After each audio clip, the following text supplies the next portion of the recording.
Salam, hər vaxtınız xeyir olsun dəyərli izləyicilərim. Novruz bayramına bugün sizin üçün çox dadlı, qatları tək-tək sayılan xırçıltılı, möhtəşəm şorqoğala hazırlayıram. Mütləq videonu sonadək izləyin.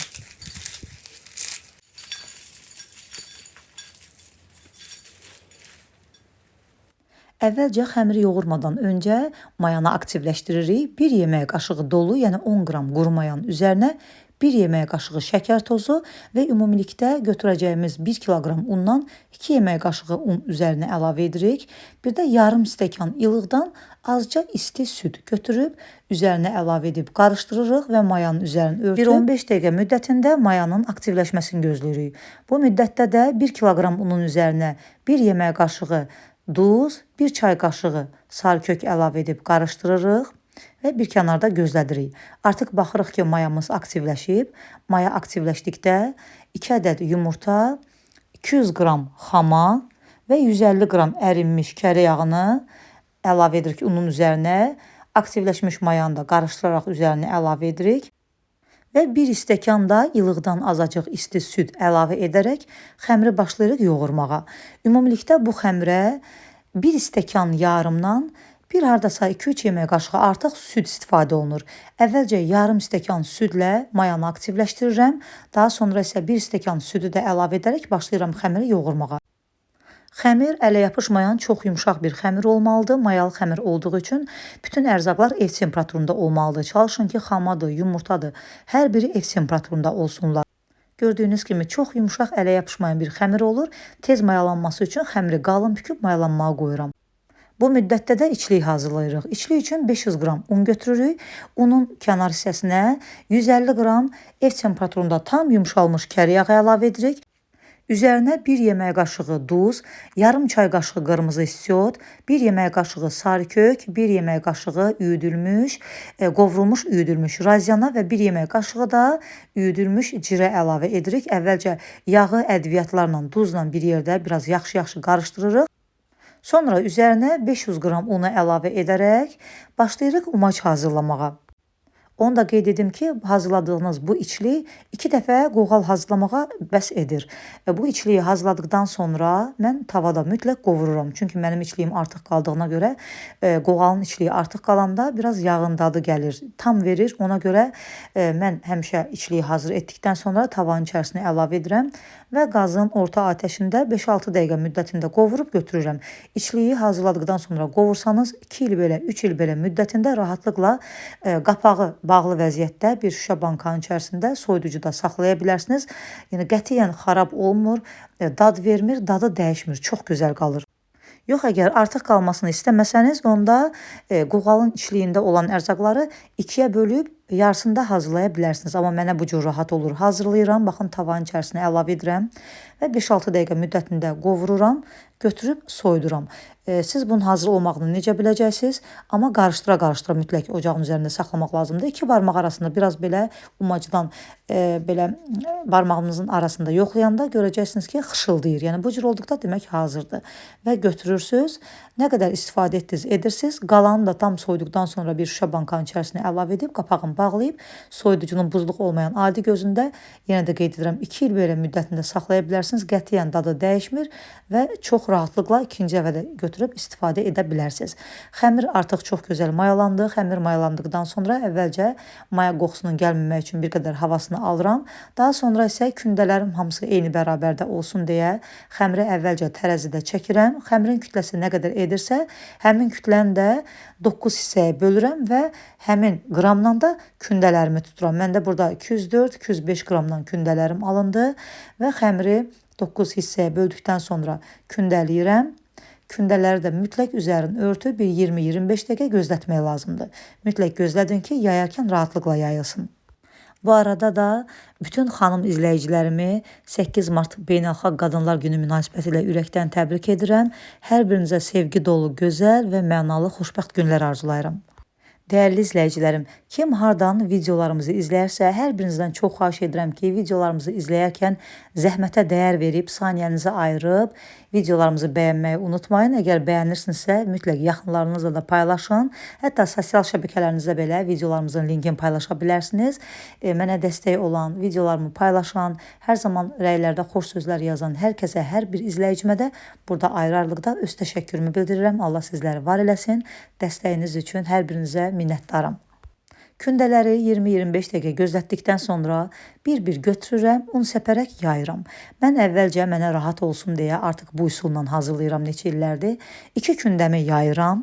2 kündəni yaydıqdan sonra artıq başlayıram masanın üzərinə yağ əlavə edib masanı yağlamağa və bir-bir kündələri əlavə edib yağladıqca digər kündələri də kənarda bir-bir yayaraq gətirib üstünə yerləşdirirəm. Masanı mütləq çalışın ki, yağlayarkən duru yağla yağlayın. Çünki kər yağı olanda kər yağı donur və bu alt yuxa yapışır və cırıla bilir. Ona görə mütləq çalışın ki, duru yağla yağlayın ki, rulonları bükəndə sizə rahat olsun. İlk kündəmi gördüyünüz kimi əlavə edirəm masanın üzərinə və xəmir nə qədər gəlirsə o qədər dartıram və çalışıram biraz belə düzbucaqlı formaya salım. Kvadrat forma və ya düzbucaqlı forma, hər iki formaya sala bilərsiniz, amma çalışın ki, nə qədər darta bilirsinizsə o qədər dartın. Yəni aşırı dartıb cırmayın ki, qoğallarınız bişərkən qatları itməsin. Və gördüyünüz kimi mən burada kərə yağı ilə yağlayıram. Kərə yağında mütləq çalışın ki, qaynadın tortasından, ayranından ayırın, yəni təmiz kərə yağının özü qalsın. 9 yuxanı yağlamaq üçün də bizə 500 qram ərinmiş kərə yağı lazımdır. İlk kündəni masanın üzərinə yerləşdirib kənarlarını dartıb forma verdikdən sonra, yəni ölçüsünü verdikdən sonra artıq digər yuxaları da bir-bir kənarda yayırıq, üst-üstə yerləşdirərək yenə də yağlayırıq. Ümumilikdə qeyd etdiyim kimi mən şorqoğalını 9 kündədən hazırlayıram və 9 kündənin 8-ini üst-üstə yerləşdirərək yağlayıram. Son 9-cu kündən isə üzərini qətiyyən yağlamıram. Şorqoğalı bişərkən qatların üzərində tək-tək görünməsini istəyirsinizsə, onda çalışın bu yuxaları dartarkən qətiyyən cırmayın. Yəni yuxalar cırılanda elə bilin ki, o qatlar alınmır. Ona görə mütləq nə qədər, yəni əlinizin altında xəmir dartılırsa, o qədər dartın. Yəni vacib deyil ki, çox dartıb cırasınız. Nə qədər əlinizin altında xəmir gəlirsə, o qədər də dartın. Bir-iki yerdən cüzi cırıla bilər. Yəni bu təbii haldır, amma çalışın ki, ümumilikdə yuxalar özü cırılmasınlar. Və beləcə 9 kündənin 9-unu da yağladım, üst-üstə yerləşdirdim. Gördüyünüz kimi bu artıq son 9-cu kündədir. Bunun üzərinə qətiyyən yağ əlavə etmirəm. Kənar hissələr biraz nahamar olduğu üçün kənar hissələrdəki xəmirləri kəsib çıxardıram. O kənarlardan kəsib çıxartdığım xəmirlərdən də bir rulon hazırladım. Qalan xəmirləri də təbii ki, israf etmirəm. Onları da kiçik kub şəklində doğrayıram və xəmirin içərisinə yerləşdirirəm. İndi necə edirəm, onu da sizə göstərəcəm. Və ümumilikdə bu xəmirimi 2 barmaq enində olmaqla lentalar kəsirəm və bu xəmirdən məndə 22-23 ədəd şorqoğalı alınır. Ərzaqların miqdarını hamısını həm qramla, həm stəkan ölçüsü ilə hamısını açıqlama bölümündə qeyd edəcəm. Oradan baxarsınız. Və gördüyünüz kimi rulonları kəsdikdən sonra ehmalca özümə tərəf darta-darta bükürəm. Bükərkən də çalışın ki, bu qatlar hamısı üst-üstə düşsün. Burada bir qədər videonu tezləşdirmişəm. Videomuz çox uzun alınmasın deyə, amma mütləq bu rulonları bükərkən çalışın ki, özünüzə tərəf bir qədər darta-darta bükün.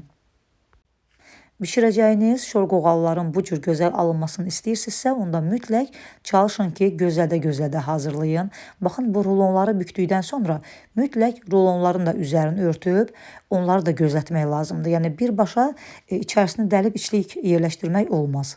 Onda yəni öz formasını itirə bilər.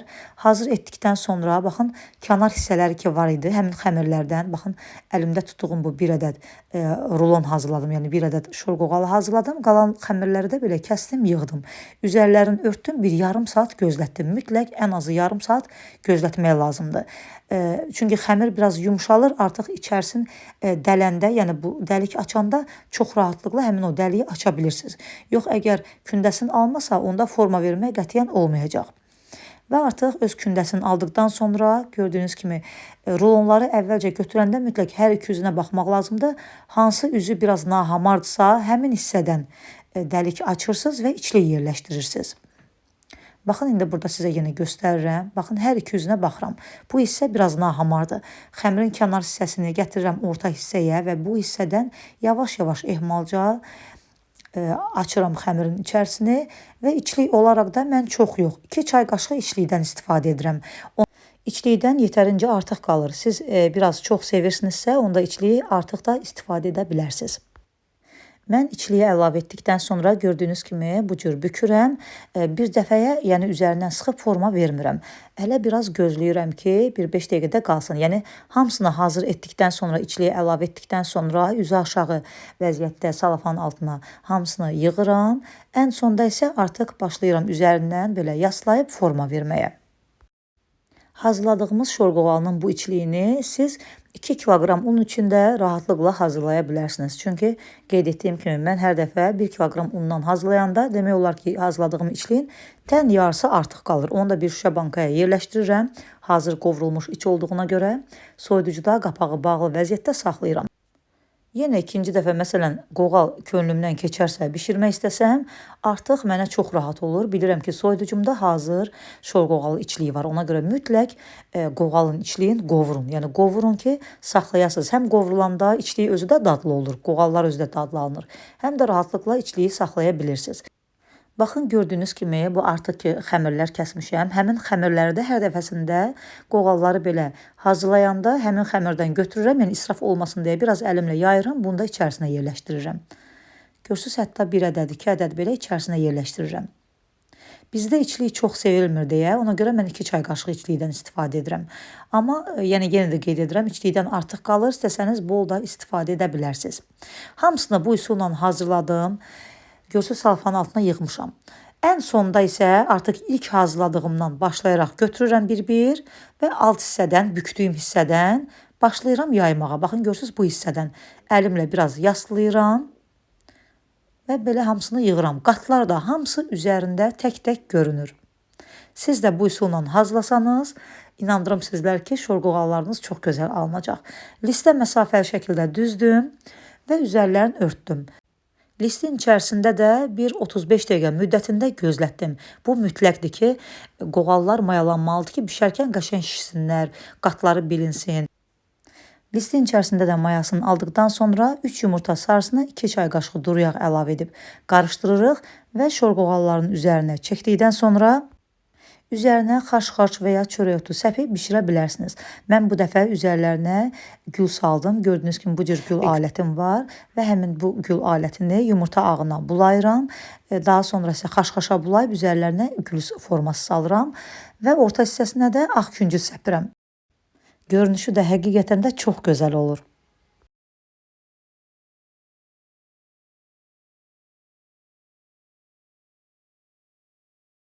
Sobamı da öncədən yandırmışam. Mən şorqoğallarını konveksiya rejimində 170 dərəcədə 30-35 dəqiqə müddətində bişirib götürürəm. 35 dəqiqə müddətində bişib hazır olanda qoğallar da çox qəşəng xırçıltılı olur. Görürsüz necə gözəl alındılar. Həqiqətən də çox gözəl görünüşü oldu. Möhtəşəm alındılar. Və artıq sobama yerləşdirirəm və bişməyini gözləyirəm.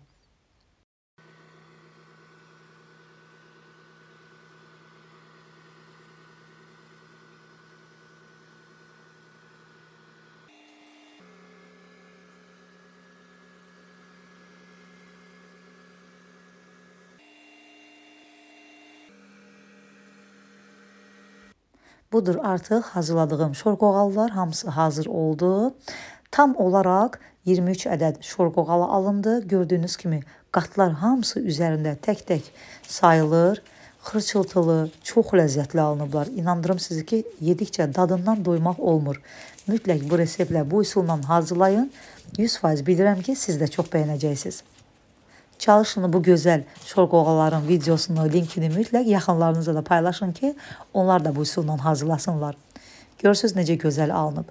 Həm hündür, həm üzərinin bəzəyi çox gözəl. Qatları hamısı üzərində tək-tək bilinir. Dadından da yedikcə doymaq olmur.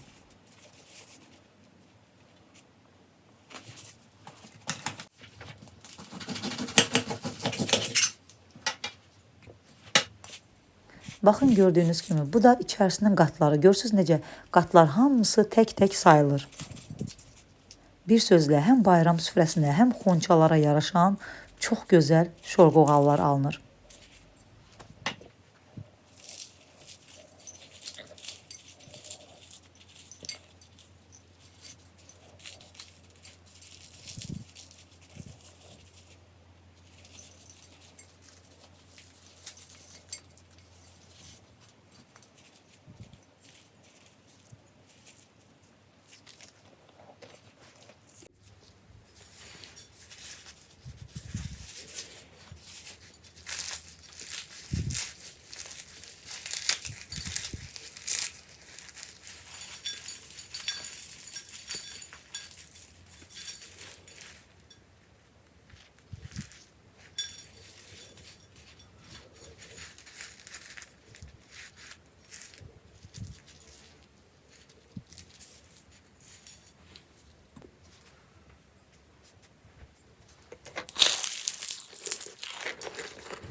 Bugünkü videomuzda bu qədər. Göz haqqınızı halal edin. Rəbbim tutduğunuz oruclarınızı, edilən dualarınızı qəbul etsin. Allah hər birinizə bol ruzi bərəkət yetirsin ki, bu gözəl təamları sizlər də hazırlayıb öz bayram süfrələrinizdə, iftar süfrələrinizdə yaxınlarınızla nuş edəsiniz. Yeni videolarda görüşmək ümidi ilə sağ olun, salamat qalın, Allah'a əmanət olun. Əgər videonu bəyəndinizsə, Kəmalə Kərimli 82 kanalına abunə olun, videonu bəyənib şərh yazmağı unutmayın. Dəstəyiniz Kəmalə xanım üçün motivasiya mənbəyidir. Paylaşılan videoları bəyənib şərh yazanlara öncədən təşəkkür edirik.